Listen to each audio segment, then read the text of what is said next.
অপরাধ দমনে পুরো চট্টগ্রামকে সিসিটিভির আওতায় আনার কাজ শুরু করেছে পুলিশ। এরই মধ্যে একটি ওয়ার্ড সহ বেশ কিছু আবাসিক এলাকা শতভাগ সিসিটিভির নজরদারিতে এসেছে। আর এর পুরোটাই হচ্ছে বিভিন্ন শিল্প প্রতিষ্ঠান এবং ব্যক্তি উদ্যোগে।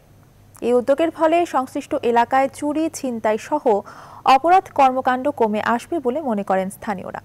নয়ন বুড়াজয়ের তথ্য ছবি নিয়ে দেখুন ডেস্ক রিপোর্ট।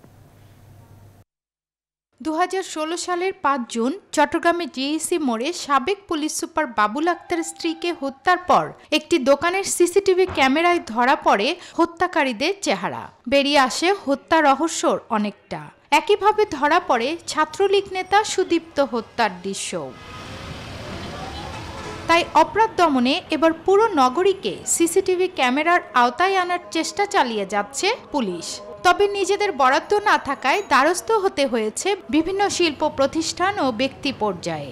বাসাবাড়ির আশেপাশে যে রাস্তাগুলো রয়েছে এই রাস্তাগুলো কিন্তু আমরা সোসাইটি বা বিভিন্নভাবে সরকারি বেসরকারি উদ্যোগে, বেসরকারি ব্যক্তি মালিকানা উদ্যোগে এই ক্যামেরাগুলো যারা মেনটেন করে তাদের সাথে আমাদের রেগুলার আমরা মনিটর করি।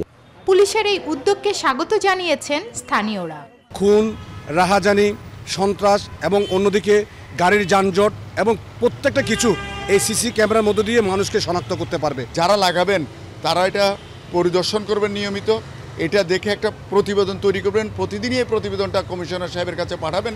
পুরো চট্টগ্রাম শহরকেই সিসিটিভির আওতায় আনতে পারলে চুরি, ছিনতাই সহ অপরাধ কর্মকাণ্ড অনেকটা কমে আসবে, অভিমত অনেকের।